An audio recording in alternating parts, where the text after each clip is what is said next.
सबको नमस्कार। कैसे हैं आप सब लोग। मुझे भी कोरोना हो गया था और लगभग 7-8 दिन मैं होम आइसोलेशन में रहा। आप सबकी खूब दुआएं मिली, आपका खूब आशीर्वाद मिला, आपकी सबकी शुभकामनाएं आ रही थी। उसके लिए आप सबका बहुत बहुत शुक्रिया, तहे दिल से शुक्रिया। मुझे लगभग 2 दिन बुखार रहा, उसके बाद मैं ठीक था लगातार। लेकिन जो कोविड के प्रोटोकॉल हैं उसके हिसाब से मैं 7-8 दिन होम आइसोलेशन में रहा। अब मैं वापस आप सबकी सेवा में हाजिर हूँ। आप सब लोगों की शुभकामनाओं के लिए बहुत बहुत शुक्रिया। लेकिन दिल्ली में जो कोरोना की रफ़्तार बहुत ज़्यादा तेज़ी से बढ़ रही है, उसको लेके मैं हमेशा से चिंतित था। हालांकि मैं होम आइसोलेशन में था, लेकिन फ़ोन के ऊपर मैं लगातार अपने सभी ऑफिसर्स से, चीफ सेक्रेटरी साहब से, हेल्थ मिनिस्टर से, सबसे लगातार संपर्क में था। जो इंतज़ाम किए जा रहे हैं और जिस तरह से कोरोना की स्पीड बढ़ रही है उसके ऊपर मैं नज़र रखे हुए था। दिल्ली के अंदर जो कोरोना की, पूरे देश में कोरोना बहुत तेज़ी से बढ़ रहा है, दिल्ली में भी बहुत तेज़ी से बढ़ रहा है। रफ़्तार बहुत ज़्यादा तेज़ है। मैं देख रहा था कि कल वाला जो हेल्थ बुलेटिन था उसमें लगभग 20,000 के करीब केसेस आए थे, और आज शाम को जो हेल्थ बुलेटिन आएगा उसमें लगभग 22,000 केसेस, पिछले 24 घंटे के 22,000 केसेस आएंगे। तो डेली बहुत तेज़ी से केसेस बढ़ रहे हैं, जो एक चिंता का विषय तो है। लेकिन जैसे मैंने पहले भी बोला था, घबराने की बात नहीं है। जब मैं बोल रहा हूँ घबराने की बात नहीं है, तो मैं सारा डेटा एनालाइज करके बोल रहा हूँ। पिछली जो वेव आई थी अप्रैल मई में, उसमें 7 मई को इतने ही डेली केसेस आते थे, 20,000 के करीब। जैसे अभी 20,000 केसेस आए, कल 20,000 cases per day daily cases आए। 7 मई को भी 20,000 केसेस आए थे पिछली वेव में।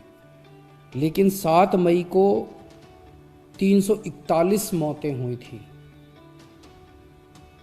341 मौतें।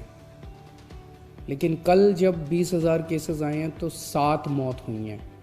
एक भी नहीं होनी चाहिए, लेकिन कंपैरिजन में केवल 7 मौत हुई हैं। 7 मई को जब 20,000 केसेस आए थे तो लगभग 20,000 बेड्स दिल्ली में भरे हुए थे। लेकिन कल जब 20,000 केसेस आए हैं तो लगभग 1,500 बेड केवल दिल्ली में भरे हुए हैं। तो उस तरह से इस वेव के दौरान डेथ भी काफ़ी कम हो रही है और लोगों को अस्पताल जाने की भी काफ़ी कम ज़रूरत पड़ रही है। ये डेटा मैंने आपको इसलिए नहीं बताया कि इसलिए अब हम मास्क पहनना बंद कर देंगे और गैर जिम्मेदार हो जाएंगे। ये डेटा मैंने आपको इसलिए बताया कि पैनिक करने की कोई ज़रूरत नहीं है, घबराने की कोई ज़रूरत नहीं है, डरने की कोई ज़रूरत नहीं है, लेकिन जिम्मेदारी के साथ काम लेने की ज़रूरत है। जो मैं बार बार बोल रहा हूँ कि मास्क पहनना सबसे ज़रूरी है, मास्क पहनना सबसे ज़रूरी है। कई लोग मेरे से प्रश्न पूछ रहे हैं, लॉकडाउन लगेगा? हम लॉकडाउन नहीं लगाना चाहते, लॉकडाउन नहीं लगेगा अगर आप मास्क पहनोगे तो। मास्क पहन के घर से बाहर निकलो, मास्क पहन के चारों तरफ घूमो। अगर ज़रूरत ना पड़े तो घर से बाहर ना ही निकलो, अभी थोड़े दिन कोई ज़रूरी नहीं है। लेकिन मास्क पहनना बहुत ज़रूरी है, सोशल डिस्टेंसिंग बहुत ज़रूरी है। हम लॉकडाउन नहीं लगाना चाहते, फ़िलहाल लॉकडाउन लगाने की कोई हमारी मंशा नहीं है। और हम चाहते हैं कि जल्दी से जल्दी ये वेव ख़त्म हो, और कोशिश हमारी है कि कम से कम रिस्ट्रिक्शंस हम लोग लगाएं, ताकि लोगों के रोज़ी रोटी चलती रहे, लोगों के रोज़गार चलते रहें। एलजी साहब और मैं दोनों मिलके पूरी सिचुएशन को लगातार हम लोग नज़र रखे हुए हैं। कल हमारी डीडीएमए की दोबारा मीटिंग है, उस मीटिंग में एक्सपर्ट्स के साथ फिर से हम रिव्यू करेंगे सिचुएशन को कि क्या और करने की ज़रूरत है, नहीं है।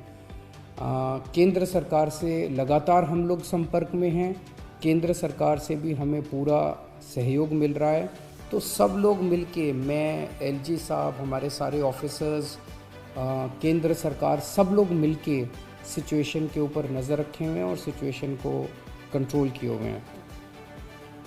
पहले भी हम सब दिल्ली वासियों ने मिलके कोरोना की इतनी बड़ी इतनी ख़तरनाक लहर थी जो अप्रैल वाली थी, उसको हमने पार पा लिया, तो इस लहर को भी हम लोग पार पा लेंगे।